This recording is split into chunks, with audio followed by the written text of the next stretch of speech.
Hey guys, I'm Jackson Cobalt, and welcome back to me talking about how to play, giving a little tutorial thing about a Pixelwalker RPG that I have.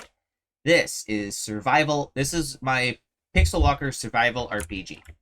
It is a Terraria slash Minecraft inspired um RPG that is mostly single player unless there's two people who want to basically work together or online at the same time, whatever. I can handle maybe up to three people, depending on how long you guys are willing to wait and how fast you guys work. But basically, how this works, you have um, all of these. Um, okay, how this works, whole world is a playable space. Every single person has some portion of the playable space that they have influence over, and this expands over time. Um, Now, the world itself, all changes made to the world are permanent. If you play for an hour, let's say you mine a little hole, and then you build a house, you collect some resources, you use exploration, and you find a random event that spawns a structure into the world. That is a permanent discovery for that world. That world now is permanently it. And I'm planning on having multiple worlds of this, depending on how many people I have who actually want to play. And you can join this too. Just go to Pixelwalker, and if I'm online, or you can even put it into the Pixelwalker Discord. I have a thread for this world if you wanted to play it. And it's all permanent. It's all stuck around. Some of this stuff dates back to 2016, 2017. Like this is a very old player from old Everybody Edits. And then I brought it, ported the world over, and I've kept it because this is now a raidable structure. You can go there, raid it. You can go into the mines, and you can get all that stuff done. So how does this actually work beyond what the concepts are? Well, you start off with a small house. It has a 3x3 interior. It is a level 1 house. Like this. Then, you start off, you get given different stats all the way up here. These are your stats. There are 4 of them. The red stat is strength, blue is intelligence, green is fortitude, and yellow is energy. You start with 1, 1, 1, 2, as well as 4 stat points to put between the stats. Every time you put a stat point into energy, you get 2 points to energy instead of 1, because energy is less crucial, but also important that you have a lot of it. Over here, you have the experience number, the gray number, and the white number, which is your current level. You get experience by killing things, and potentially through events as well. Then you have the player name, and then you have your 4 tools, whatever sword you're using, whatever axe you're using, whatever pickaxe you're using, and if you have a bow. Additionally, things like there could be additional boxes here for things like fishing rods, magic tomes, and the like, up to a total of 8 pieces of equipment. You cannot hold more than 8 pieces of equipment. Even if you have like 10 magic tomes, you can only hold 8 things on you. Over here is your inventory. Things you can carry with you that aren't equipped onto you. You get 4 stacks for it. How it works is that there is an object here represented by it. So this one, because it's a food item, I actually like to put a little sign out. I didn't do it this time. So you get +2 HP, +1 energy for apples. So you see, and then below or above it, depending on its slot, is how many of it you have. So this is arrow. So this character has 3 apples, 3 arrows, 2 torches. a leather chest piece, and bone leggings, because this is what you have equipped in your 4 equipment slots. You get 4 equipment slots for armor, and every armor set gives you benefits based on how much of that armor set you are currently wearing. Over here, you got your HP, the green bar, and your energy, the yellow bar.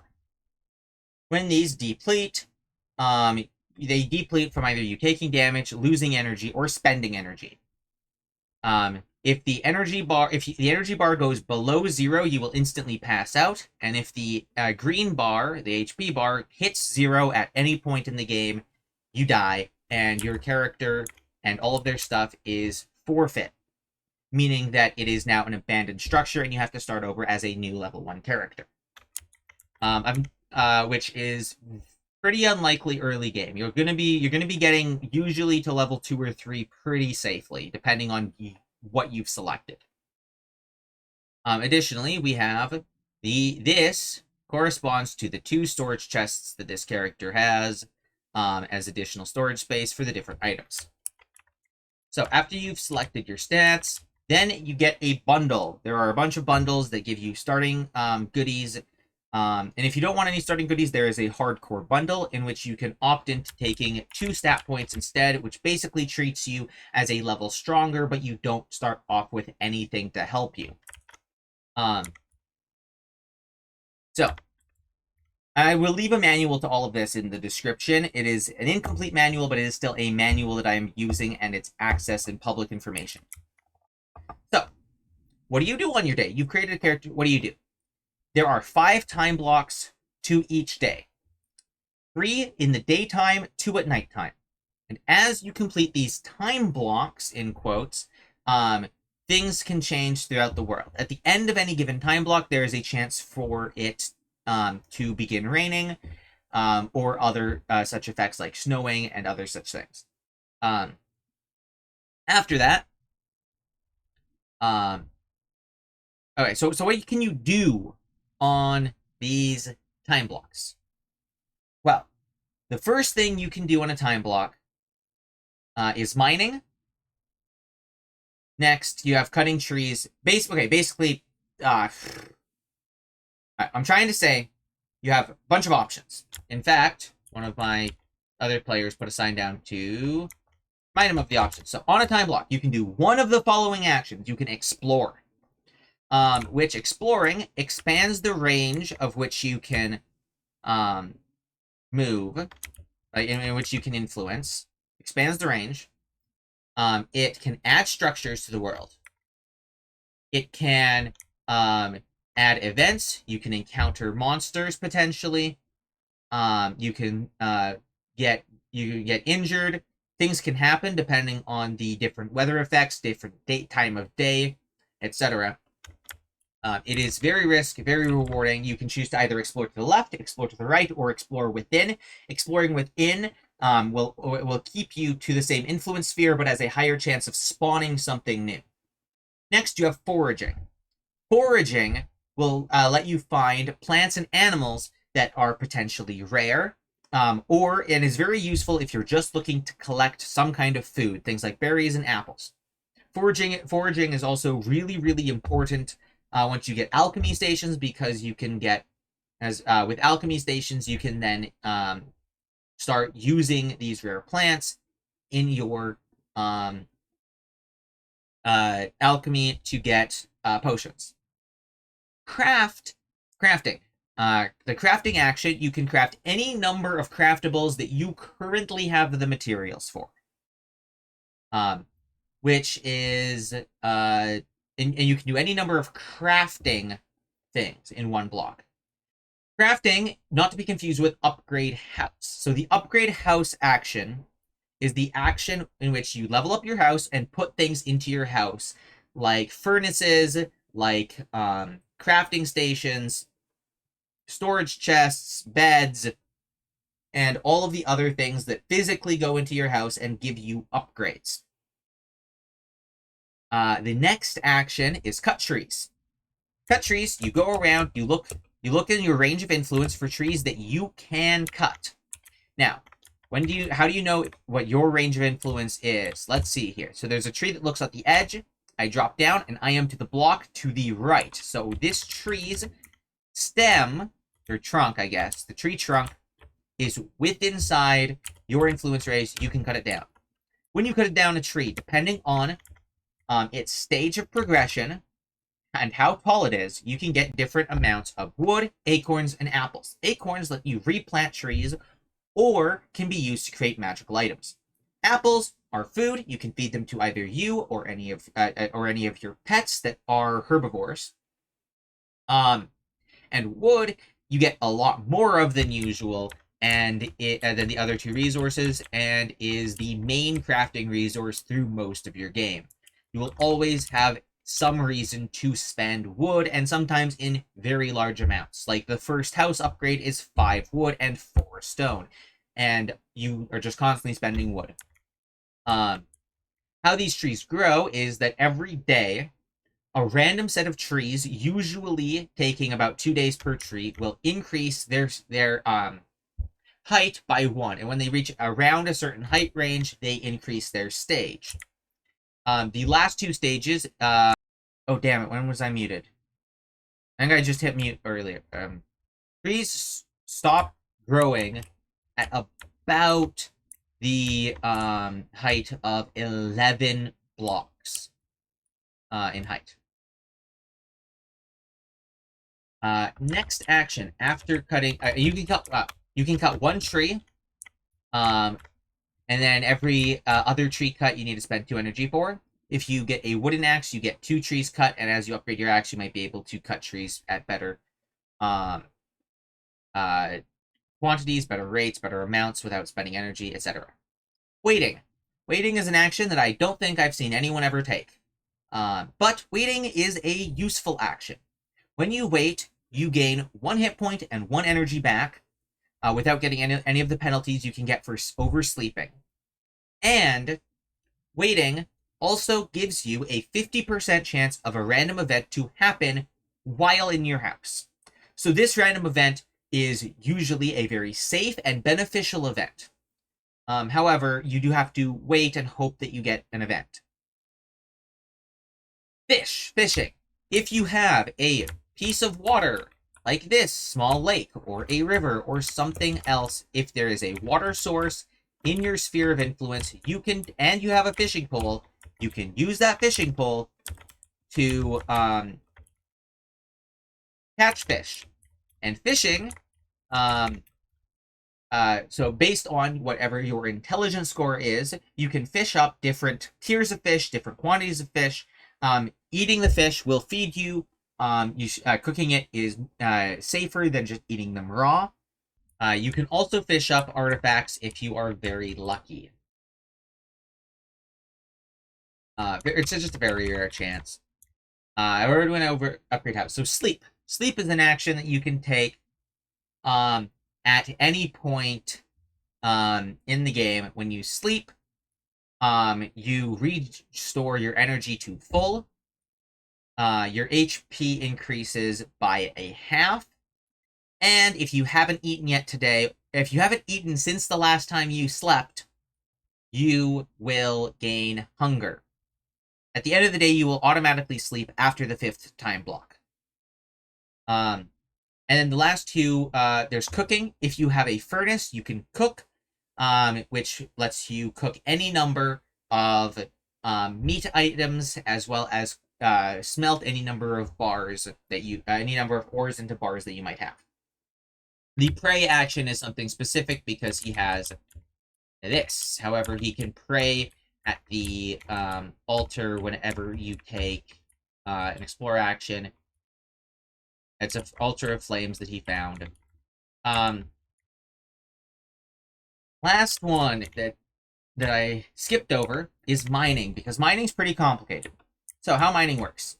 You go down into the mine. You can remove 5 blocks from your mine without spending any energy. Every block after that spends an energy. It's just that simple. You keep deleting blocks over slowly, and I will reveal new things like a bunch of different stuff. So This block right here to the left of me is iron. The block to the right of me is coal. The green block's an emerald. This red block's a ruby. Stone uses this block right up here. And then additionally, some other mechanics to note about mining is darkness. As you can see, there are gray areas, and then there are light gray areas and dark gray areas. The light gray areas are dimly lit and are basically a warning that you kind of want to be placing a torch now. The darker gray areas are darkness. Now, in darkness, there are a couple things. First off, if you don't have the miner's hat, you get unlucky finds if you keep mining while in darkness. Secondly, if there's an area of darkness that is too big, enemies can spawn in your mines between time blocks, and then the next time you go to mine, you have to fight and kill that enemy or run away before you're able to continue mining. If there's an enemy that's too strong that has spawned in your mines, you can just go to a different mine. One mine is one connected area, and when you go through it, that is when the enemy attacks you. Some other things over here. We have a wolf. Hercules the wolf is this character's first animal companion. He found a wolf during hunting, which is, I guess, the last up thing here. Hunting is something that a lot of people use when they're just trying to get experience. They have good stuff. They just want to kill something. You can hunt, and you can choose to either hunt for animals or hunt for monsters. Depending on the time of day, you will get different results, and depending on your luck, you will get different results. You will always have something spawn when you hunt. When you hunt, there is going to be an entity, a creature of some kind that spawns. If you hunt for monsters, you might encounter skeletons or zombies. When you hunt for animals, you can encounter sheep and wolves and deer and pigs and cows and basically anything. You can, if you find an animal, you can either kill it, or you can try and befriend it. If you find, if you hunt for monsters, or if you find a monster, you have a chance, potentially, to run away from the monster, or you can fight it. Usually, monsters are bounded towards your level, like you're not going to battle like a level 5 skeleton horde at level 1. However, monsters do get stronger the further into the day you progress, and by time block 5, there are going to be more monsters and more active monsters. Speaking of which, the last 2 time blocks, the nighttime time blocks, make every action you do have additional risk. If, let's say, you go exploring at time block 4, there is now extra chance of monsters to be spawned, extra chance of you getting lost and losing energy, and all of that fun stuff. In time block 5, it is what's called the dead of night. It is now even more dangerous to do things. Like, even cutting trees in time block 5 could have things like spiders fall on you, or you get ambushed by a zombie on the way back home.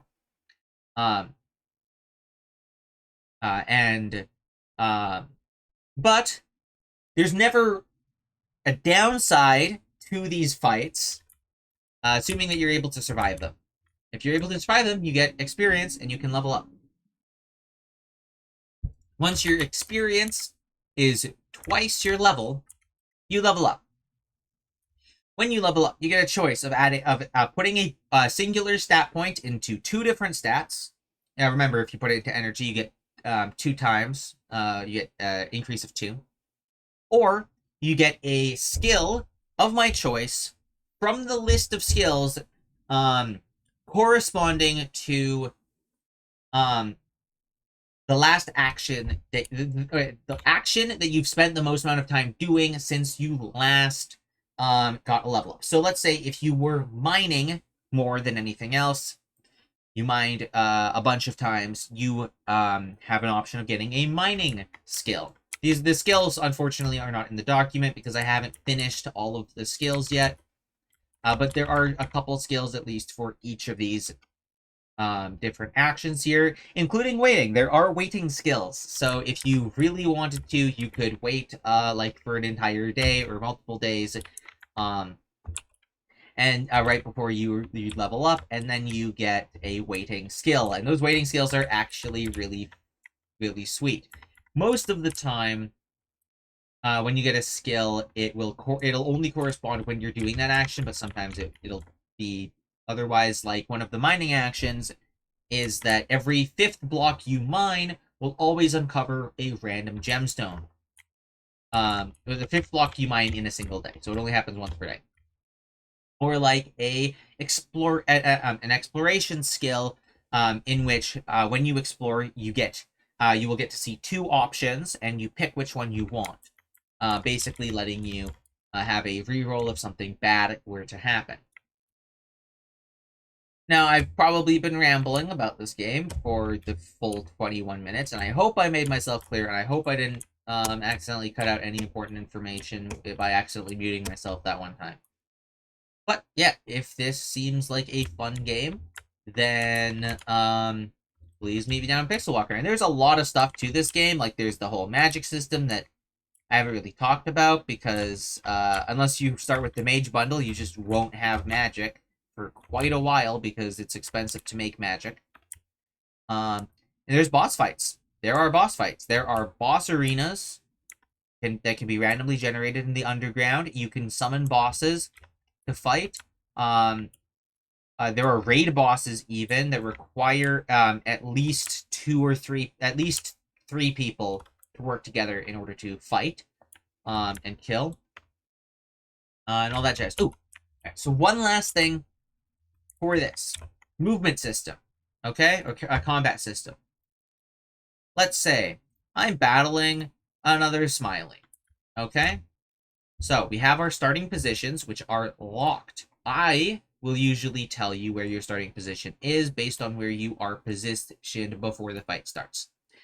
There's HP bars drawn for anyone who doesn't have an HP bar here, or alternatively, if you don't want to just constantly refer back to there because it's too far away, your main hit point bar, I'll probably put it here anyway. Next, how does it work? On your turn, you can do any of the following things in any order. You can eat a food item, 1 food item, move up to 5 spaces. So I go 1, 2, 3, 4, 5, and attack. When you attack, you can choose any action that you have. To start off with, you only have 2 actions: the normal attack, which deals damage equal to your attack damage, and the powered attack, which deals 50% more damage than that, but costs you 2 energy in order to use. If you don't have any weapon, your attack range is 2 blocks. If you have a sword, your attack range is 3 blocks, and the bows increase in range as they get better. Magic spells will also have different ranges based on what magic spell it is and what tier it is, and all that jazz. And you can spend your turn moving away, moving forward, and at certain levels, if you do, and with certain skills, you'll be able to move more. You'll be able to do more distances, and even if you don't have any skills like that, when you move, so there's 5 moves by default. However, one thing you should always remember is that you can always increase anything you do in this game by spending energy. Each energy you spent lets you move an additional 2 spaces per energy move used. And that is all of the need-to-know information. There are more specifics, more in-depth stuff in the manual that I made, but this is a good intro. And another thing, please play Pixelwalker. You get to play with me. Okay, there we go. Thank you. This has been Jackson Cobalt. Everyone have a fantastic rest of your day, and as always, stay awesome. Goodbye, guys.